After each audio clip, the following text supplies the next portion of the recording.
అందరికీ నమస్కారం. ఏదైతే తిరుపతిలో జరిగినటువంటి స్టాంపీడ్ అనేది చాలా బాధాకర విషయం. క్యూలో ఉన్న భక్తులందరికీ కూడా అన్ని సౌకర్యాలు కూడా ఎప్పటికప్పుడు అందరూ పర్యవేక్షిస్తున్న సమయంలో ఒక మహిళకి శ్వాస ఆడక ఆవిడ్ని బయటకు ఆసుపత్రికి తీసుకెళ్లాలనే ఆలోచనతో గేట్ తెరవగానే గేట్ తెరిచారేమో అనుకుని అందరూ కూడా ఒకేసారి ముందుకు రావడం తొక్కిసలాట గురి చేసింది. దాంట్లో 6 చనిపోవడం చాలా బాధాకర విషయం. ముగ్గురు విశాఖపట్నం నుంచి, ఒకరు నర్సీపట్నం నుంచి, ఒకరు తమిళనాడు, ఒకరు కేరళ నుంచి 6 చనిపోవడం, 5 మహిళలు, 1 పురుషులు చనిపోవడం జరిగింది. వారి యొక్క కుటుంబాలకి అందరికి కూడా ప్రగాఢ సానుభూతి తెలియజేస్తా ఉన్నాం. చంద్రబాబు నాయుడు గారికి తెలియగానే వెంటనే అక్కడ ఉన్నటువంటి అధికారులతో, కలెక్టర్ గారితో, ఎస్పీ గారితో అందరూ కూడా ఎప్పటికప్పుడు సమీక్ష చేసుకుంటూ మెరుగైన చికిత్స అందించాలని చెప్పేసి ఎవరికైతే ఇబ్బంది కలిగిందో 40 మందికి వాళ్ళకి కూడా మెరుగైన చికిత్స అందించాలని చెప్పి రుయా ఆసుపత్రికి అలాగే సిమ్స్ ఆసుపత్రికి కూడా చేయడం జరిగింది. వాళ్ళందరికీ కూడా మెరుగైన చికిత్స అందిస్తా ఉన్నాం. ఏదైతే చనిపోయారో వాళ్ళందరికీ కూడా ప్రభుత్వం, ఎందుకంటే పోయిన ప్రాణం ఎట్టి పట్టించడం ఎవరు తీసుకురాలేదు, అయినప్పటికీ కూడా వారికి అండగా ఉండాలి, కుటుంబానికి ఎలాంటి లోటు ఉండకూడదనే లక్ష్యంతో గౌరవ ముఖ్యమంత్రి గారు చనిపోయిన కుటుంబాలకి 25 లక్షల రూపాయలు ఎక్స్గ్రేషియా ప్రకటించడం జరిగింది.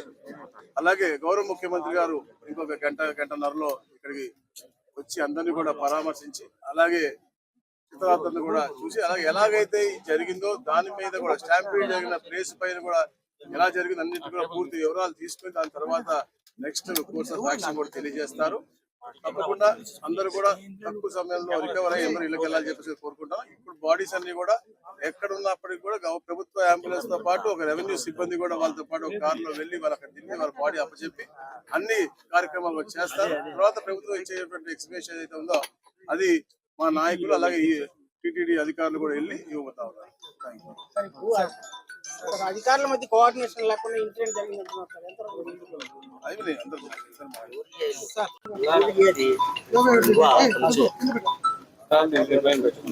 ఈనాడు మరి కొద్ది గంటల్లో మనం వైకుంఠ ఏకాదశి పర్వదిన కార్యక్రమాలు ప్రారంభమవుతున్నాయి. దేవదేవుని యొక్క ఆశీస్సుల కొరకు లక్షలాది మంది అన్ని ప్రాంతాల నుంచి ఇక్కడికి వస్తున్నటువంటి తరుణంలో ఇదొక దుస్సంఘటన ఇక్కడ జరిగింది. ఈ సంఘటన పట్ల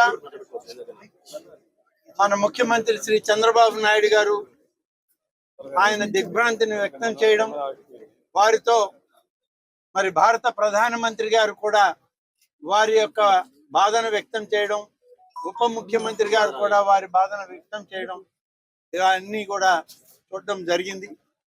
ఈరోజు ఈ సంఘటన ఎలా జరిగింది అనేటువంటిది ఆ విచారణ దాని నివేదికలు తర్వాత పరిశీలన చేయడం జరుగుతుంది. ముందు గాయాల పాలైనటువంటి వ్యక్తులకి మంచి మెరుగైన చికిత్స ఇవ్వాలన్నదే ప్రభుత్వం యొక్క లక్ష్యం. ముఖ్యమంత్రి గారి ఆదేశాలు కూడా అలాగే ఉన్నాయి. దాదాపు ఇప్పుడు చనిపోయినటువంటి కుటుంబాల్లో ఏ విధంగా అయితే వాళ్ళకి నష్టం జరిగిందో ఆ నష్టాన్ని మనుషులను అయితే తీసుకురాలేదు, కానీ ప్రభుత్వం ఆ కుటుంబాలను ఆదుకోవాలని చేసే ప్రయత్నంలో ఇప్పుడే మా రెవెన్యూ మంత్రి గారు ముఖ్యమంత్రి గారి ఆలోచనను ప్రకటించడం జరిగింది. ప్రతి చనిపోయినటువంటి వ్యక్తి కుటుంబానికి 25 లక్షల రూపాయలు ఎక్స్గ్రేషియా కింద ఆ కుటుంబానికి చేర్చడానికి ఏర్పాట్లు చేయడం జరుగుతుంది. చనిపోయినటువంటి వాళ్ళు పోస్ట్ మార్టం పూర్తి కాగానే ఆ యొక్క శవాలు వాళ్ళ యొక్క బాడీస్ అన్ని కూడా అంబులెన్సుల్లో ఒక అధికారిని ఇచ్చి ప్రత్యేకమైన వాహనాల్లో వాళ్ళ ప్రాంతాలకు పంపడం జరుగుతుంది.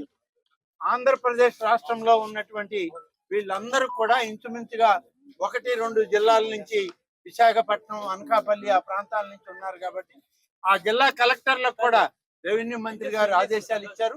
అక్కడ కూడా ఉండి ఈ కుటుంబాలకి మరి అన్ని విధాలుగా తోడుగా ఉండాలని చెప్పి అక్కడ మా శాసనసభ్యులకి, మంత్రులకి అందరికి కూడా ఇప్పటికే ఆదేశాలు పంపడం జరిగింది. ఈ సమస్య ఎలా వచ్చింది ఏంది అనేటువంటి దాని మీద సమన్వయ లోపమా లేకుంటే ఏదైనా తొందరపాటు చర్య జరిగిందా అనేది విచారణ నివేదిక రాగానే దాని మీద సరైనటువంటి చర్యలు తీసుకుంటామనేటువంటి మాట ఇవాళ ప్రభుత్వం ఈ సందర్భంగా తెలియజేస్తుంది. Thank you. లక్షలాది మంది ప్రజలు ఈ రోజు వైకుంఠ ఏకాదశిన దేవదేవుని వెంకటేశ్వర స్వామిని అందరూ కూడా దర్శించుకుందామని, అతని ఆశీర్వాదం తీసుకుందామని దూర దూర ప్రాంతాల నుంచి, మిగతా రాష్ట్రాల నుంచి కూడా ఈ రోజు భక్తులు చాలా మంది ఇక్కడికి రావడం జరిగింది. అదే విషయం ఏంటంటే, ఇది చాలా దురదృష్టకర సంఘటన. ఎందుకంటే టీటీడీ ఈసారి లక్షలాది మంది ప్రజలు వస్తారనే సంగతి తెలిసి చాలా ఏర్పాట్లు కూడా చేస్తున్నారు. ఈ టీటీడీ చేసిన ఏర్పాట్లని, ప్రభుత్వం చేసిన ఏర్పాట్లని కూడా నిన్న ఉదయమే చాలా మంది భక్తులు కూడా కొనియాడిన సందర్భాన్ని కూడా ఈ సందర్భంగా గుర్తు చేయాలి. నిజంగా ఒక దురదృష్టం. ఒక ప్రాణాన్ని కాపాడిపోయిన సందర్భంలో జరిగిన సంఘటన, అక్కడ తొక్కిసలాట జరిగింది. దురదృష్టవశాత్తు సుమారుగా 5గురు ఒక చోట, 6గురు ఒక చోట కూడా చనిపోవడం, ఒకరు ఒక చోట, 5గురు ఒక చోట, ఒకరు ఒక చోట చనిపోవడం జరిగింది. ఓవరాల్ గా 6గురు చనిపోవడం జరిగింది. ఆ 6గురులోని కూడా ఎక్కువ మంది మన విశాఖపట్నం ప్రజలు, వాసులు కూడా ఉండటం నిజంగా చాలా బాధాకరం. ఈ సంఘటన జరిగిన వెంటనే ఇమీడియట్ గా గౌరవ చంద్రబాబు నాయుడు గారు, ముఖ్యమంత్రి వర్యులకి ఈ విషయం తెలియటం, వెంటనే హుటాహుటిని ఇక్కడ ఉన్న ఎస్పీ గారితో, అదే విధంగా కలెక్టర్ గారితో కూడా ఏం జరిగిందని చెప్పి ఆరా తీసి ఇమీడియట్ గా టీటీడీ ఈవో అధికారులు అందరితో కూడా ఒక మీటింగ్ ఏర్పాటు చేసుకొని ఇమీడియట్ గా అక్కడ ఏం జరిగింది అన్న సంగతి కూడా తెలుసుకోవడం జరిగింది. ఇంకా ఫర్దర్ గా జరగకుండా, ఎటువంటి ప్రాణ నష్టం జరగకుండా అక్కడ గాయపడిన ప్రతి ఒక్కరిని కూడా ఆసుపత్రికి తరలించి మెరుగైన వైద్యం అందించే వరకు కూడా మీరు అక్కడే ఉండాలని చెప్పి వాళ్ళందరికీ కూడా ఆదేశాలు ఇవ్వడం జరిగింది. తర్వాత ఎటువంటి ప్రాణ నష్టం కూడా జరగలేదు. ఈ రోజు చాలా మంది గాయపడిన వాళ్ళు కూడా ఇంట్లోకి డిశ్చార్జ్ అయ్యి ఇంట్లోకి వెళ్ళిపోయిన సందర్భం కూడా ఉంది. ఇంకొంతమంది ఇప్పుడు హాస్పిటల్లో కూడా కొంతమంది ఉన్నారు. చనిపోయిన వాళ్ళందరికీ కూడా ప్రాణాన్ని తిరిగి తీసుకురాలేం, కానీ కంపల్సరీగా కుటుంబానికి ఆదుకోవాలని చెప్పి ఇతర రాష్ట్ర ప్రజలకి కూడా ఈ రోజు కాంపెన్సేషన్ అనేది అనౌన్స్ చేయడం జరిగింది. ఎందుకంటే ఎవరైనా భక్తులందరూ కూడా ఇక్కడికి రావడం జరిగింది కాబట్టి ఇక్కడ గవర్నమెంట్ ఈ రోజు బాధ్యత తీసుకుని వాళ్ళందరికీ కూడా కాంపెన్సేషన్ ఇవ్వడమే కాదు, వాళ్ళని ఎంత గౌరవంగా ఇక్కడ నుంచి మళ్ళా ఆ ప్రాంతాలకి పంపించి ఆ దహన సంస్కారాలు జరిగే కార్యక్రమం వరకు కూడా చూసుకోమని ఈ రోజు గవర్నమెంట్ కూడా ఆదేశాలు ఇవ్వడం జరిగింది. ఎవరైతే ఇందాక మీరు అన్నారు కొన్ని సమన్వయ లోపమా, లేకపోతే ఏదైనా పోలీస్ వైఫల్యమా, లేకపోతే అడ్మినిస్ట్రేషన్ వైఫల్యమా, ఏది అన్నది చాలా క్లియర్ గా సీసీ కెమెరాస్ ప్రతి చోట ఉన్నాయి. మీకు తెలుసు, ప్రతి చోట ఉన్న సీసీ కెమెరాలో ఏం జరిగింది అన్నది కూడా మేము అధ్యయనం చేసుకుంటాం.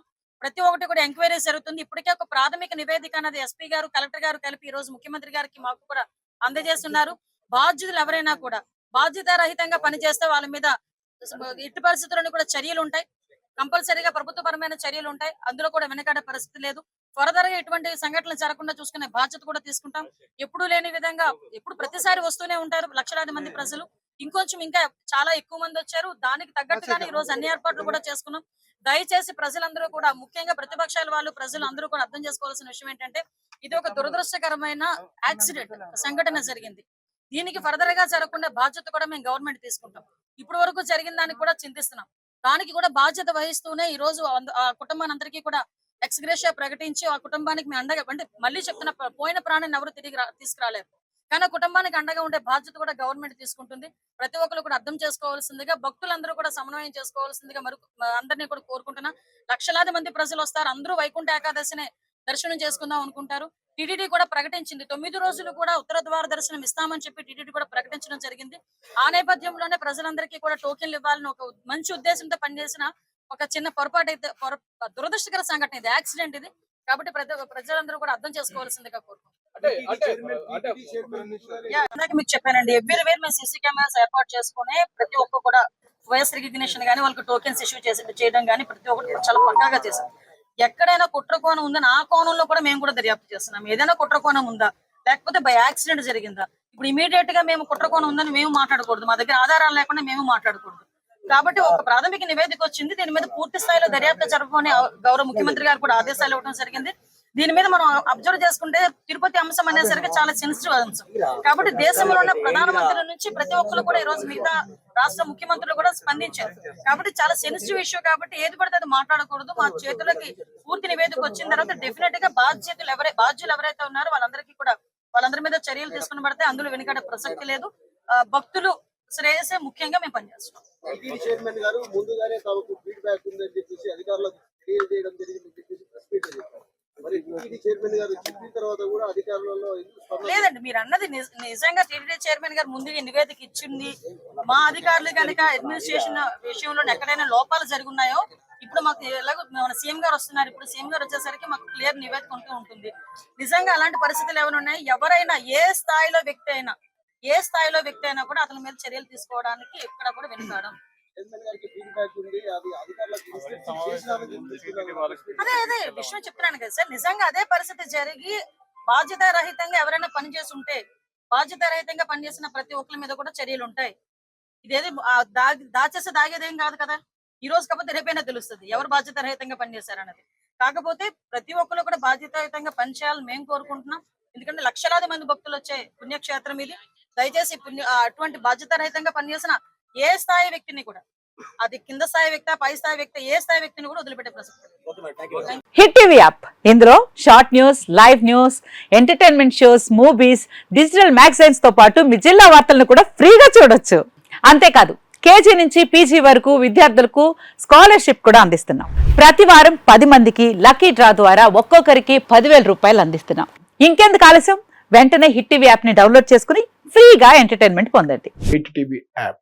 Hit TV app. Please download hit TV app. Hit TV app ని ఫ్రీగా డౌన్లోడ్ చేసుకొని ఎంజాయ్ చేయండి. మీకు నచ్చిన ఎంటర్టైన్మెంట్ కోసం హిట్ టీవీ యాప్ ని ఫ్రీగా డౌన్లోడ్ చేసుకుని ఎంజాయ్ చేయండి. హిట్ టీవీ యాప్ ని డౌన్లోడ్ చేసుకుని ఆస్వాదించండి, ఆశీర్వదించండి. ఇంతమంది సెలబ్రిటీలు హిట్ టీవీ యాప్ ని డౌన్లోడ్ చేసుకోండి అని చెప్తున్నారంటే ఎంత మంచి యాప్ ఆలోచించండి. అమెరికా అమెరికాలో చదవాలనుకునే వాళ్ళకి విశ్వసనీయమైన పేరు మన శౌర్య కన్సల్టెన్సీ. UK లో 1 year masters. UK లో 1 year masters. 2 years work permit up to 5 years visa. Contact Saurya Consultancy. Contact 89851 89851.